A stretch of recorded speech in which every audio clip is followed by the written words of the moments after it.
नमस्कार दोस्तों, बहुत बहुत स्वागत है आपका इंडिया नाउ में और मैं हूं संदीप पाल। सपा अध्यक्ष अखिलेश यादव इन दिनों जो भी फैसले ले रहे हैं वो आगे चल के मील के पत्थर साबित होंगे। ये बात ऐसे ही नहीं कही जा रही है, इसके पीछे भी कई तर्क हैं और कई वजह हैं। ऐसा पहली बार होगा जब यूपी विधानसभा में नेता प्रतिपक्ष कोई दलित नेता होगा। इससे पहले आज तक किसी भी विपक्षी पार्टी ने किसी दलित को नेता प्रतिपक्ष नहीं बनाया है, लेकिन इस बार अखिलेश यादव ये फैसला लेने वाले हैं और उन्होंने लोकसभा का चुनाव भी पीडीए के आधार पर लड़ा था, तो अब सदन में भी पीडीए का फॉर्मूला अपनाने जा रहे हैं। जो लड़ाई पीडीए के साथ उन्होंने धरातल पर लड़ी, लोकसभा चुनाव में लड़ी, वही लड़ाई अब सदन के अंदर भी पीडीए के फॉर्मूले पर ही लड़ी जाएगी। यही वजह है कि अब पीडीए को मद्देनज़र रखते हुए विधानसभा में नेता प्रतिपक्ष अखिलेश यादव की पार्टी के कोई दलित नेता बन सकते हैं। इसकी चर्चा जोरों पर है। दरअसल यूपी में सबसे बड़ी विपक्षी पार्टी समाजवादी पार्टी है और नेता प्रतिपक्ष भी उन्हीं के पार्टी के होंगे। तो इस लिस्ट में जो सबसे ऊपर नाम चल रहा है कि कौन नेता प्रतिपक्ष बनेगा, उस लिस्ट में सबसे ऊपर नाम है सपा के वरिष्ठ नेता इंद्रजीत सरोज का। इनको नेता प्रतिपक्ष बनाए जाने की प्रबल संभावना है और जो विधानमंडल का मानसून सत्र है वो 29 जुलाई से शुरू हो रहा है, तो उससे पहले ये कवायद पूरी कर ली जाएगी। हालांकि इंद्रजीत सरोज के अलावा और भी कई नाम हैं, जिसमें ओबीसी वर्ग से रामअचल राजभर का नाम है, जबकि पूर्व विधानसभा अध्यक्ष माता प्रसाद पांडे का नाम है, पूर्व नेता प्रतिपक्ष शिवपाल यादव का भी नाम है। लेकिन इसकी उम्मीद बहुत कम है कि शिवपाल यादव को दोबारा नेता प्रतिपक्ष बनाया जाए, क्योंकि जिस फॉर्मूले या कहें जिस पीडीए के तहत सपा चुनाव लड़ी और इतना शानदार प्रदर्शन किया, 37 सीटें पाई, तो उस फॉर्मूले को आगे भी कैरी करना चाहेगी। यही वजह है कि सदन से सड़क तक यही फॉर्मूला लागू रहेगा। इसलिए अब सदन में दलित नेता को प्रतिपक्ष बनाया जा सकता है और शिवपाल यादव के नेता प्रतिपक्ष बनने की संभावना इसलिए भी कम है क्योंकि विधान परिषद में सपा ने लाल बिहारी यादव को नेता प्रतिपक्ष नियुक्त किया है, नेता विरोधी दल नियुक्त किया है। तो अब दोनों सदनों में यादवों को तो तरजीह दी नहीं जा सकती है कि नेता प्रतिपक्ष विधानसभा में भी यादव हों और विधान परिषद में भी यादव हों, तो ये पीडीए के फॉर्मूले के खिलाफ होगा। इसीलिए अब पूरी प्रबल संभावना है कि सपा विधानसभा में इंद्रजीत सरोज को नेता प्रतिपक्ष चुन सकती है। इससे पहले विधान परिषद में सपा के वरिष्ठ सदस्य नेता प्रतिपक्ष बनाए गए हैं लाल बिहारी।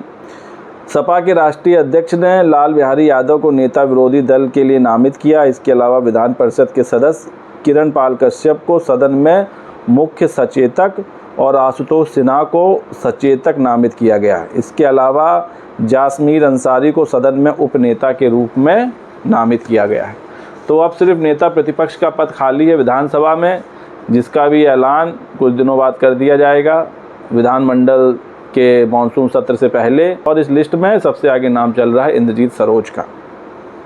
दरअसल अखिलेश यादव के इस फैसले के पीछे भी बहुत बड़ी दूरदर्शिता है। दूरदर्शिता इस मायने में है क्योंकि अभी हाल ही में यूपी की 10 सीटों पर उपचुनाव होना है और ये उपचुनाव भी अखिलेश यादव की पार्टी पीडीए के फॉर्मूले पर लड़ेगी, जिस फॉर्मूले पर लोकसभा चुनाव लड़ा। तो जब इस फॉर्मूले से इतनी सफलता मिल रही है तो अब इससे पार्टी मुंह नहीं मोड़ना चाहती है और कहीं से इस चीज़ का आभास नहीं कराना चाहती है कि अखिलेश यादव की पार्टी पीडीए से थोड़ा भी भटकी है, क्योंकि पीडीए के फॉर्मूले को अब अन्य पार्टियां भी चोरी कर रही हैं। पीडीए के तहत बीजेपी भी अब पीडीए को तरजीह दे रही है और जो उनके नेता हैं उन्होंने डीपीए बना दिया है। पीडीए तो नहीं बना पाए, पीडीए की जगह डीपीए बना दिया है। डीपीए का मतलब उन्होंने कर दिया है दलित, पिछड़ा, अल्पसंख्यक। तो फॉर्मूले की कॉपी की जा रही है। अखिलेश यादव का फॉर्मूला इतना हिट हुआ, अब जो विरोधी दल हैं वो भी कॉपी कर रहे हैं।